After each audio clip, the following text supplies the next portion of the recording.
All right, well, we want to begin today with an update on your privacy.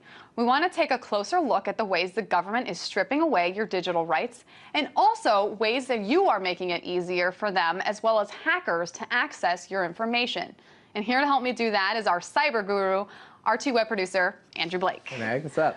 Hi, Andrew. So hello. We have a lot of ground to cover here, but let's start off by talking about the cloud. A relatively low number of people actually know what the digital cloud does, but 95% of us actually use it in our daily lives with iTunes and Netflix and banking accounts. Yeah, most of the data that we access today on the internet isn't actually on our own computers anymore or even in our own homes. We are actually keeping practically everything, like you said, including what we listen to and what our bank account numbers somewhere in the cloud, as it were, and who can monitor that? Well, that's really up to whoever maintains those servers. But yeah, most information we have isn't actually in our possession anymore, just kind of out there in the open. Third parties manage it, and under the current cybersecurity legislation that's being proposed in Congress and under the one that the Obama administration is trying to push out in an executive order, a lot of the information could easily be intercepted in a matter of a couple of months, really depending on how this legislation moves through Washington. And what we're talking about right now is the cloud and specifically the amount of data stored. So right now what we go off of is the 1986 Electronic Privacy Act, and that is what they legislate with, saying that if our information is in a storage unit for over 180 days, that they can access it with relatively few complications, and they don't necessarily need a warrant.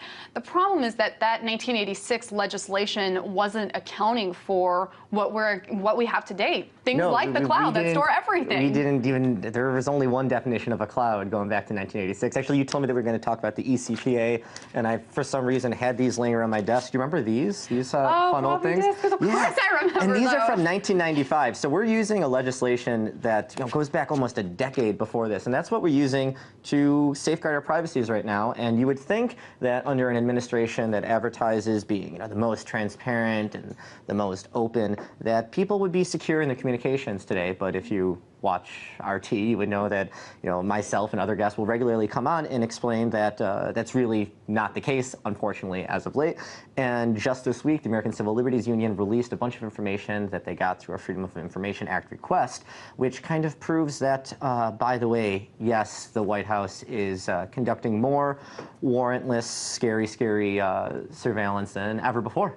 And we'll get to that in just a minute. Yeah. Let's go back to the 1986, because I just want to put it in perspective for viewers to be able to see what was happening in 1986. I think we have a graphic. This is an Apple computer from 1986. It's the Apple IIgs, complete with floppy disk drives. And I mean, Andrew, this was a time when the Challenger exploded, when we were talking about when floppy disks were available. I'm actually fairly certain they have one of those in the Smithsonian Museum of American History now. So, and yeah, yes. So we're using that type of legislation that was made for those computers to dictate what we are doing on computers like your Mac that you have sitting over there. Well, I mean, it's no surprise. There is no argument here that people are trying to move different sort of legislation in Congress right now that would protect and at least do something to our digital rights and how we use the internet.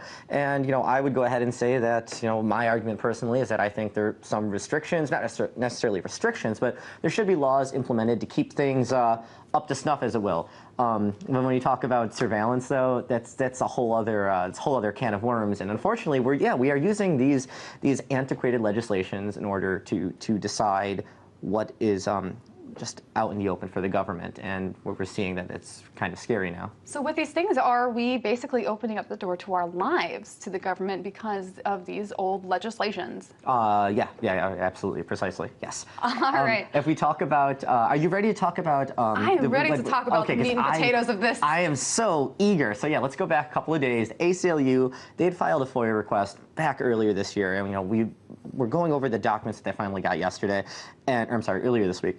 And what it shows is that under President Obama, the White House has authorized more of these particular kind of surveillance court orders to monitor Americans' communications, more in the last 2 years than in the entire decade before that. There's a couple different things that they use. One is called trap and trace surveillance. The other one's called a pen register. And what these do is whether it's your phone conversations or your internet activity, the government can go ahead and they can have a judge sign off saying, collect that information. But because they don't collect all of the information, it's much easier to get these set in stone. And in fact, last year, there's like 37,000 of these happened, which is 300 a day or so. I'm not sure, I'm no mathematician, but I'm pretty sure it's roughly around there. So 300 times a day, a judge says, sure thing, police, you can go ahead and access this information using a pen register or a trap and trace surveillance device. And what that does is it lets authorities go in, they can see who you're calling and who's calling you, how long your phone calls last, where they're originating from, where they're going to. But then also when we look at the whole internet side of it, these devices also let the government or police, law enforcement, they can monitor who you're emailing, who's sending the email, how big the email is, what the subject line of the email is. So even if I really heavily encrypt something and I send you a message and it goes from Andrew Blake to Megan Lopez and the subject line says, hey Megan, this is really important, shh, don't let anyone know that. The government will still see that subject line. Hey Megan, this is really important. Because those are two things that you can't encrypt. You can't encrypt who you're sending it to or your subject line, Not only right? can you not encrypt those, but the whole point of these pen registers and trap and trace surveillance technologies is that the government can get away with doing so many of these. Like we said, 37,000 a year in 2011 because there are no content surveillance. So the government doesn't actually want to see the body of your email. Well, they do. But so they don't want to see what's actually happening in the email. They just want to see that meta information. What's in the header?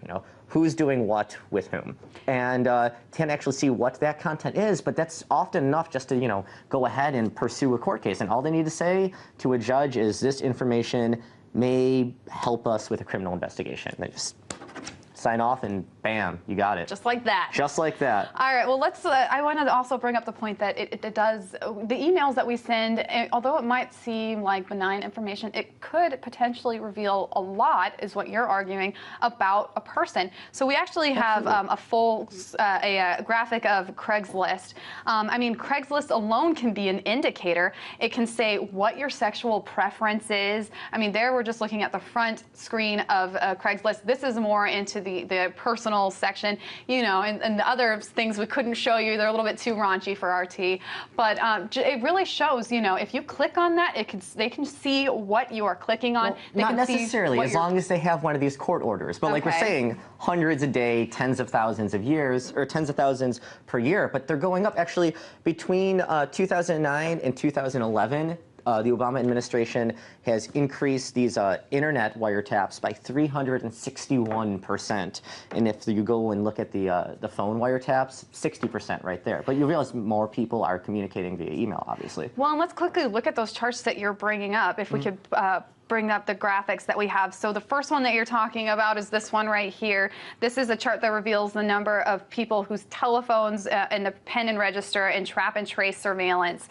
That actually tripled during the Obama administration. And it also went, in the past 2 years, was more than the entire previous decade. And if we could go ahead and switch to that other one really quick, the second chart shows the number of pen register and trap and trace orders that went up, like you said, 361% between 2009 and 2011. So this is an invasion of privacy, is it not?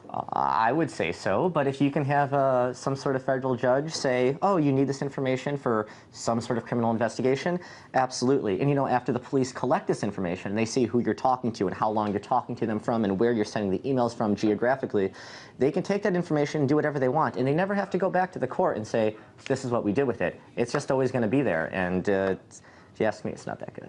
All right, Andrew Blake, I'm sure you're going to be watching this diligently and reporting about it on our website. Just doing my job. RT.com/USA. Web producer Andrew Blake, Thanks, thank you Megan. so much. My pleasure.